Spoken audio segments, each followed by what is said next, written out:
my pleasure to introduce our next speaker, Auntie Puanani Burgess. Poet, a priest, auntie, friend to many, community activist, building resilience, helping people through storytelling, through her work for 50 years. Shared Native Hawaiian practices throughout the world for healing and reconciliation. It is my pleasure to bring up, and you can read her bio in your app or the program, Auntie Pua.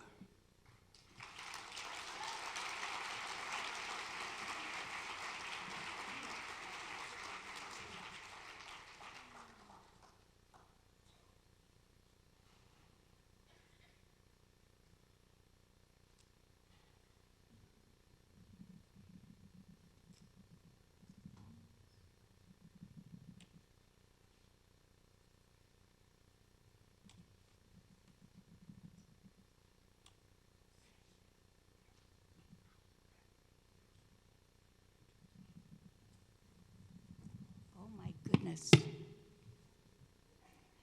Height differential. Ano ai me ke aloha e nā hulu mamoli ke ole.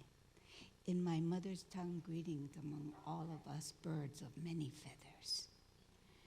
You know, I was in this room several years ago, and it was set up just like this. Now imagine the room this big, set like this, for these many people. And there are only 35 people who showed up. And you know, when people come to a failed event, they don't sit here. They sit as close to exits as they can get, so that in case you are just as bad as this empty room suggests you are, they can dig. So I'm here at this big old podium, and I'm looking at this thread of people at the very back of the room, and I tell them, come sit over here. I go and get down off the stage, and we go sit here, and we go talk story. They're not having it. They stay way back there, and I'm over here and have these kind of screens too, just projecting my face all over the place. Ridiculous. So I try my best. I give my talk. I go home, and my third child, Mauna Ala, who's 8 years old then, he sees me drag my face and my saddle kole into the house, and he asks me, Ma, what's the matter? And I told him what happened, that I went to some place and I was supposed to give a talk. I was supposed to have, 500 people and only had 35. And I had to talk to them, and they wouldn't come up front, and I had to throw my voice way back there. And you know what 35 people in a room this size clapping sound like?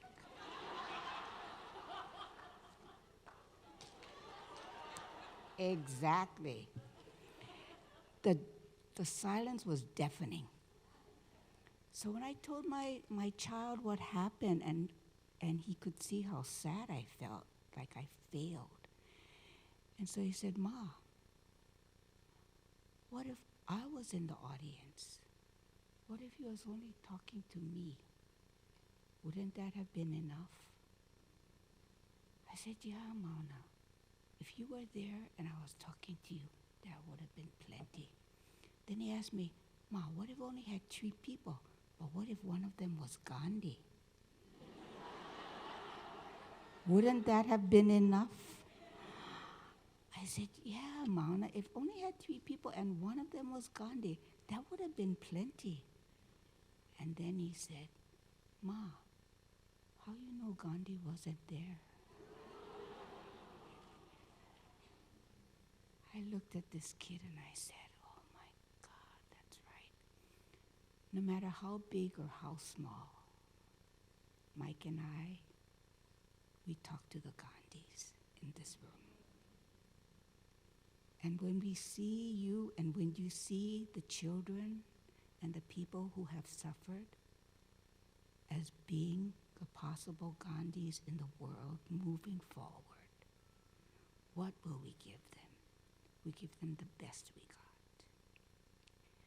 A lot of my work is around building beloved communities. And that phrase comes from the talk that Martin Luther King gave many, many years ago.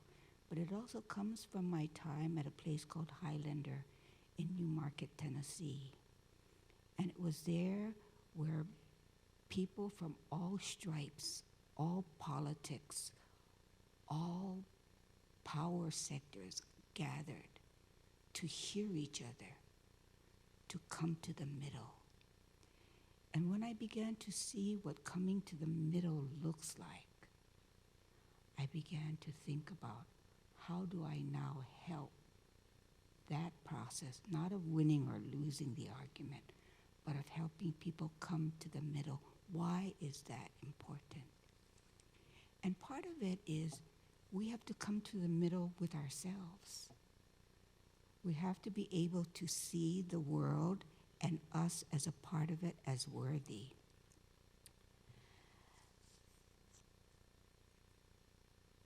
So the process of building beloved community, a lot of it is diagnostics.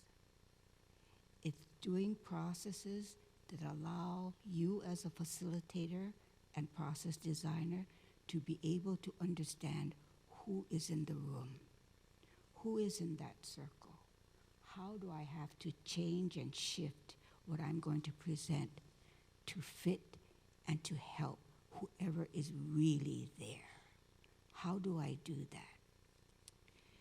So one of the processes I use is called the weather ball.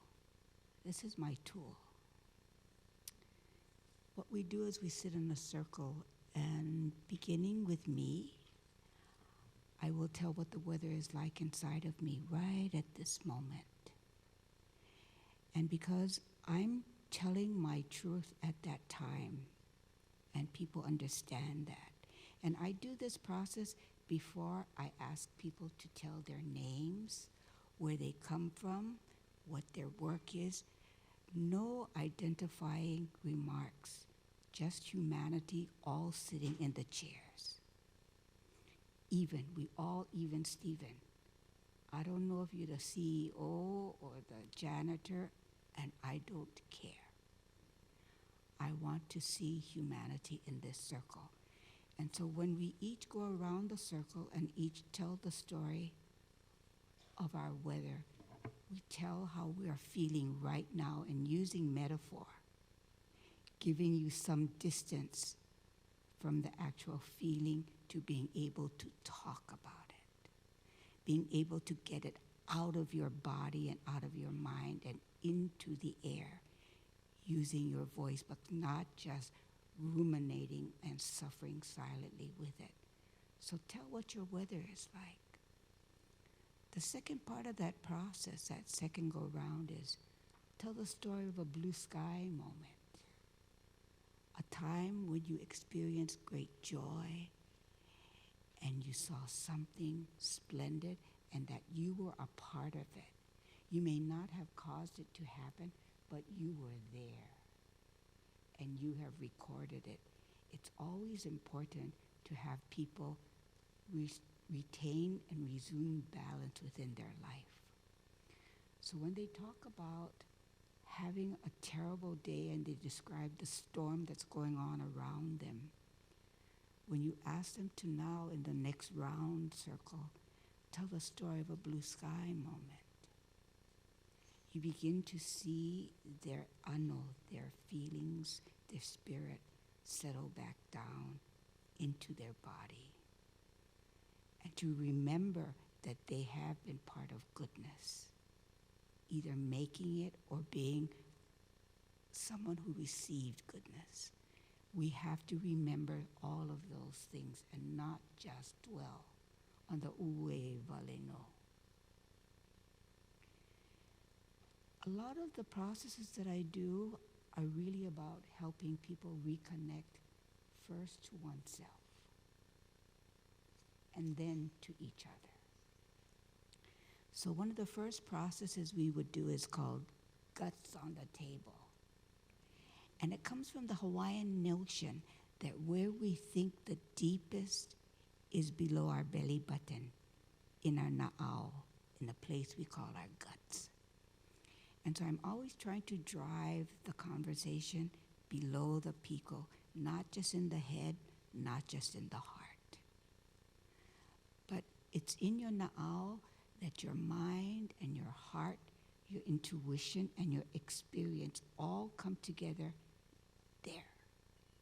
And when I can get people to talk about who they are from that place, the kind of stories and possibility for openness and connectivity increases. So in that story circle, I ask people to tell 3 important stories. Let me see my name card. My name card. See, it says Big Puanani and then Burgess. Sometimes when you go to conferences, it just has your first name. The first story I ask people to tell is to tell the story of all of your names. And when you tell the story of your names, you tell the story of your people. You tell the story of your family. You tell the story of what they felt and prayed for you in the names that they gave you and in the names that you take and hold and use. So when I was born in 1947, it was a really important, it was a time of change. It was the Second World War had ended a few years ago, and people were still in a highly state of agitation. And so when I was born in 1947, my parents tried to cover all bases. So my names are Christabel, Yoshie, because I'm Japanese and my dad is Japanese, and my mother added Puanani as my Hawaiian name, and she told me, someday you may want to be called that. You may want to acknowledge that you are from this place, and if you do, I leave for you a name that you can use. When I was 27, I applied for a job at the Polynesian Cultural Center, and ever the strategist, I thought if I applied as Chris Burgess, no one would know that I was Polynesian, especially with this really Asian face. So at 27, I applied as Puanani Burgess. And then they called to speak to Puanani Burgess because they wanted to tell me that I got the job. So they asked to speak to Puanani Burgess, and I said, who? And they said, Puanani Burgess, she applied for a job at the Polynesian Cultural Center. We'd like to talk to her about her interview. I said, oh, okay, hold on. Puanani, telephone. And so I clopped up to the phone and I picked it up and I said, aloha, this is Puanani. And that's how I became Puanani Burgess. And then otherwise I would be here as Chris Burgess. That's a totally different person. I tell you that story because there are many stories, both of trauma and of joy, that our names represent. And when we make friends with our names, we begin to see a part of our life that has been and can be, and how it all fits into the fabric of our story. The second story I ask people to tell is to tell the story of your community, however you define what a community is. I listen carefully to that story because if people have nothing to say about their community, I wonder about their isolation. I wonder if they're alone. And I think, how we get people to give you information without it being traumatic for them. It's really important. So the gentleness of the ask and also the sequencing, starting with the weather ball, not starting with how you and I are different from each other, but just starting there, and then all of us going to share the same stories. As much as you can tell, you tell.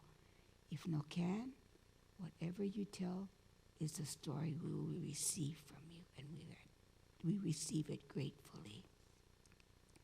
So that story that describes what community you belong to is such an important diagnostic. It allows you to see how wide or how narrow the life of that person is, and maybe where the desire for community lies for him or her. The third story is probably the most critical story, especially in the environment in which we seem to be gathered today, which is aloha for people who have been wounded, including ourselves. The third story is to tell the story of your gift. And it's not necessarily what you're good at, what people recognize you for, but what your gift is. So I did this with a group of 11th and 12th graders in the high school in my community in Waianae. And we went around the circle, and every young person told their 3 stories until we got to this one young guy. And when it was his turn, he told the story of his name and his community. But when it came time to tell the story of his gift, he just looked at me hard. And he pushed back and he said, "What, miss? What kind of gift you think I get? I stay in this freaking special ed class. I get a hard time read, and I cannot do that math stuff. And why you make me shameful asking me that kind of question? What's your gift? If I had gift, you think I'd be here?" So he just shut up, and I shut down, and I felt bad because I made him feel bad, and I felt so ashamed. So I started to pack my stuff up and put them in my bag, and I just took off. Never say nothing, never say sorry. But you're in every community. There's always places you're going to see everybody you like see and everybody you know like see. And in Waianae, one of those places is Tamura Store. Tamura Store. So I'm in Tamura Store, and I have my cart, and I'm walking down the aisle, and then I see that boy, and his back is faced toward me, and all I can think of is run. So I'm backing up as fast as I can, and I'm trying not to hit anything, and I try not to make any noise, and I'm praying, don't turn around, don't turn around. He turns around, and he looks at me straight, and he throws his arms open like this. He said, "Auntie, I've been thinking about you, you know. I've been thinking, what my gift?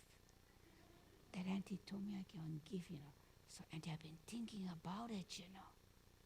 So I looked up at him, and I said, "So, brother, what is your gift?" He said, "You know, I get hard time read and math hard for me. But auntie, when I go in the ocean, I can call the fish, you know. And a fish, he come every time. Every time I can put food on my family table. Every time. And sometimes when I stay in the water, the shark, he come, you know, and he look at me. And I look at him and I tell him, "Uncle, hey, I'm not going to take plenty of fish. I'm going to take 1, 2, just for my family. All the rest, I leave for you." So the shark, he tell me, "Are you cool, brother?" And I tell the shark, "Yeah, uncle, you cool." And so the shark, he go his way, you know, and then I go my way, you know. I think that's what my gift is. So I look at this young man and I think to myself, how many of you are we missing? How many do we not see and we're not teaching to the right things to you? We only like you measure your success in the way our system measures that.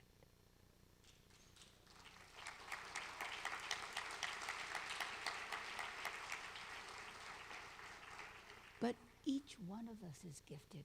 When you think about the gifts of your people, the people you work with, and not always is there room at the table for those gifts. First, you have to have them articulated. And then you have to create the environment for it. Now, I know we're talking about systems that fail our children and our families.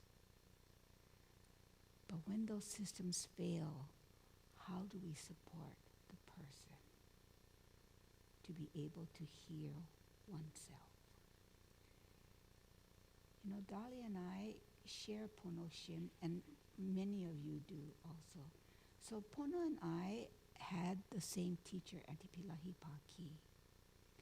And Auntie Pilahi articulated all the elements of aloha. Aloha is not just love. It's a multi-layered, not just emotion either, but it's a process.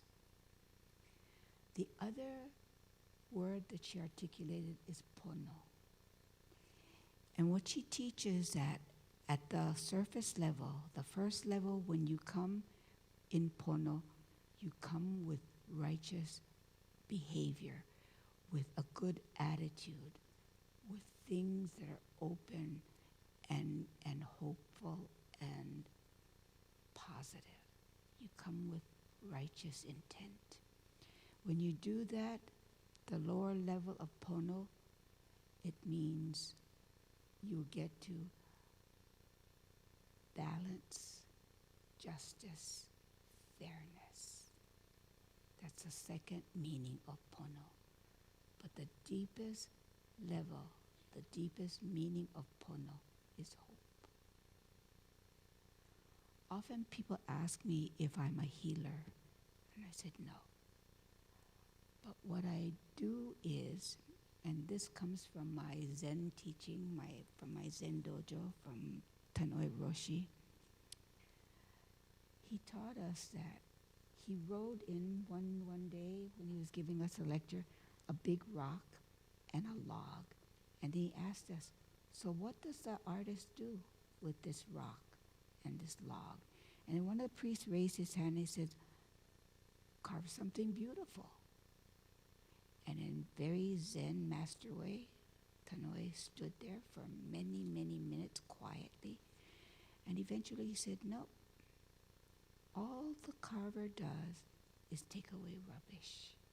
Because the beauty is already in that stone, it's already in that log. And when the carver removes rubbish, that beauty shines. And he says, that's what we do. As priests, we do not heal, but we help take away rubbish so that the person can see their gift, their blessings, their power, and they can begin to heal themselves. You cannot heal anybody if they bring nothing to the table. You're always trying to help people find the power in themselves. And your job is to help them take away rubbish so that they can let that shine out. And so that boy with the gift, that question helped him remove some rubbish. Now he's a daddy. I see him and his little boy in longs. So when he greets me, you know, we hug, and he and I are not friends. You know, we're two people who have made a difference in each other's lives for that moment. Like now, for this moment, I'm fully here with you and you with me.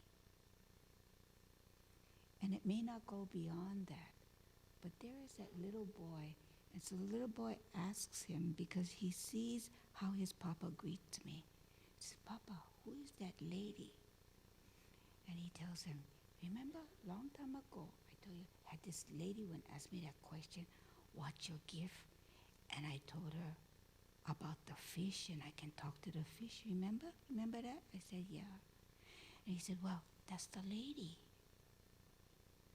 And I thought, this is how the lessons continue. He now says to his child, and remember, that's why I asked you, boy, what's your gift? And then we talk about that, right? He said, yeah. And I'm thinking, you know, the things that we say have weight. So I look at Michael, and I know that all those stories that he has collected have made him the man that he is, but he started from good material to begin with. But his compassion and his willingness to gather the hard stories and to help people see themselves through it is such a powerful testament to love. You know, it saddens me that the conference has grown to this many people. In that, I wonder why there are so many of us. Why does it feel like, this population of children and people who have been abused is growing? And so we have to also grow to meet the demand. But I'm also thinking about, if we think more like there's a cure for what this is, I'm not sure that's it. There is community building that we do, both for a person with him or herself, to be able to see oneself as worthy of a community, worthy of belonging. How do we do that? And I think the fact that we come here as a community of love, of aloha, that believe in, I think, the power of hope. Not just optimism, but hope has an anchoring in reality. Like the story of the boy with the gift. That is his hope. And it is real. It is anchored in something real for him. So in Hawaii, our motto, our state motto is Ua mau ke ea o ka aina I ka pono. And it's normally translated as the life of this land is preserved in righteousness. But when you translate pono differently, the life of this land is preserved in hope. I think we get to the heart of what Hawaii is and its role in the world, and why all of you have come from so many parts of the world to be here with family, with community, in family. You know, the way that they opened the conference by having the kupna of this IVAT organization come to greet you. That is such an important way of showing respect to the people who came before. Always to recognize where you come from. So Steve Choi, Bob Gaffner, Mike, and all of you, I can't tell you how much I appreciate the work that you do. And I think I'm going to tell you one final story.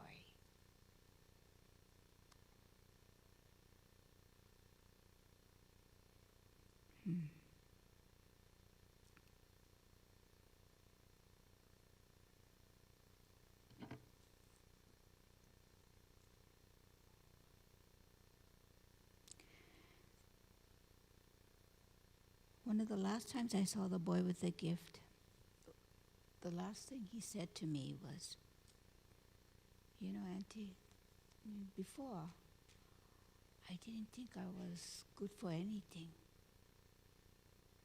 And then when you asked me that question, and it was one of the few times he actually thought about himself and actually took an accounting. And he came up with the fact that he could talk to the fish. You know what is interesting? I have always tried to take him with me when I go to the university to talk, because I use his story, and there's an animation that was made of this story. But he tells me, you know, Auntie, maybe for my babies, they go in college, but not for me. But what he says is,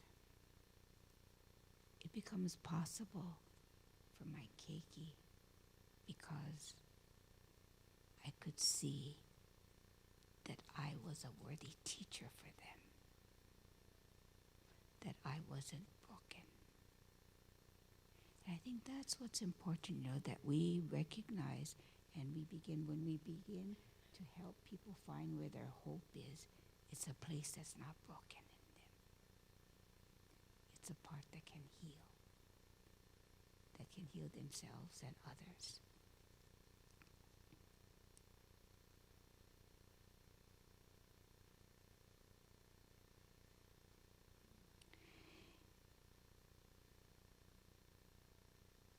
I think in doing the work of beloved community, probably the most important thing that we finally end up on is called the vision mapping process.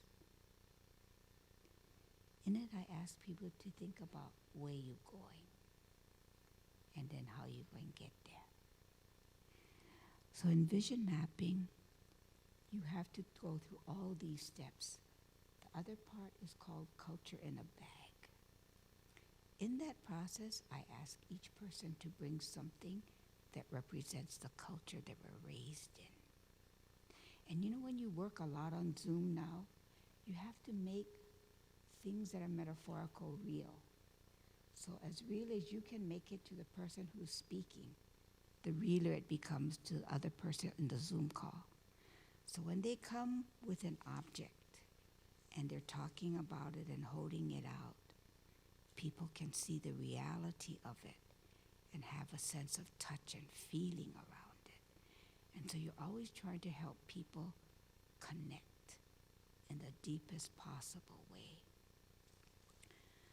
So in Culture in a Bag, when people come and bring the things that represent the culture they were raised in, when we meet collectively, I like to put their items on a rug in the middle of the circle so that we can all see all the things that represent the cultures we are from, especially when you're working with people who are at war with each other. When they see that they brought the same thing as somebody else, begins to open up a space in there. I wonder who you really are, because you brought the same thing I brought. Does that mean you and I grew up similar? I never saw that before. So they're having these conversations inside of themselves and looking at somebody else different.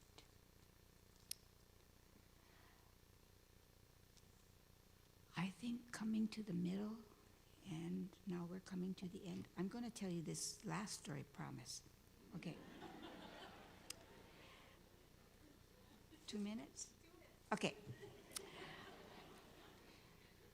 In my days, I have done a lot of mediation with people at war. And one of the groups that I've worked with is called the Pateka Ho'olawe Ohana. And in my second year of law school, I interned at Legal Aid Society, and for an attorney, her name is Cynthia Thielen. And she was the attorney for the Pateka Ho'olawe Ohana, and she assigned me to them. And my job was to do research and write position papers for them. And one of the first things that we were able to negotiate with the Navy for, which had been bombing Kaho'olawe for many years, and the Ohana was working to have that process stop. One of the first things was a building of a Hawaiian halau made of native wood and thatching.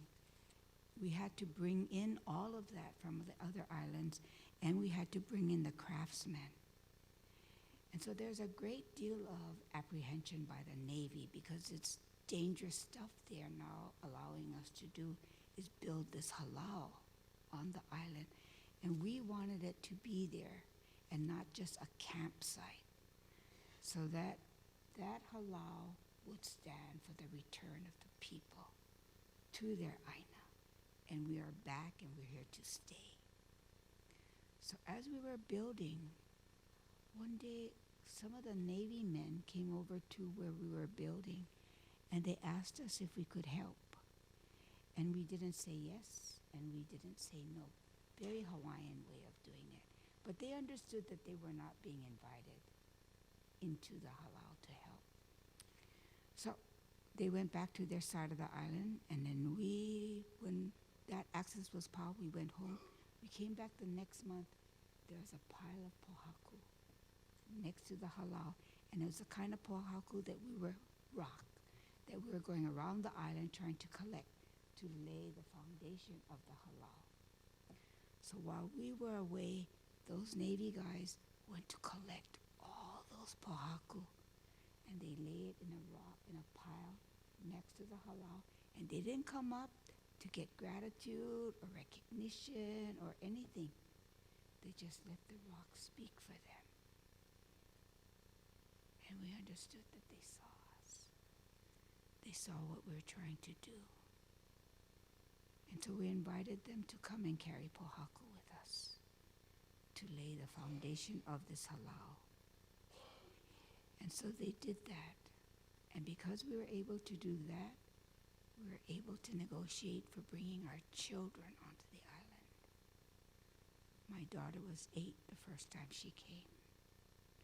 And that allowed the next generation to take up the work after us.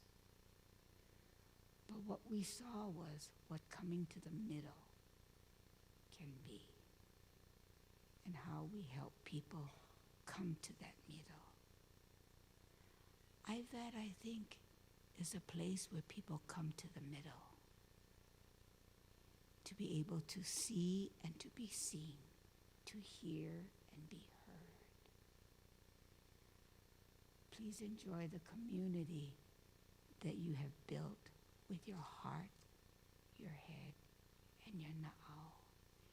And I so appreciate each and every one of you and the opportunity to spend this moment with you.